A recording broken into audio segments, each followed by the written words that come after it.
Tim Satgas Pengurai Kerumunan Kota Makassar membubarkan kerumunan warga di kawasan kuliner Pantai Losari, Makassar. Sejumlah pedagang yang kedapatan membuka kios melewati jam operasional diminta petugas tutup. Tes rapid antigen juga dilakukan pada 25 pedagang.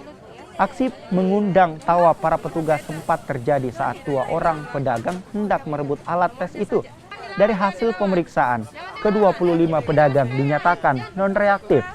Selain pedagang, sejumlah pengunjung yang berkerumun juga harus menjalani tes yang sama.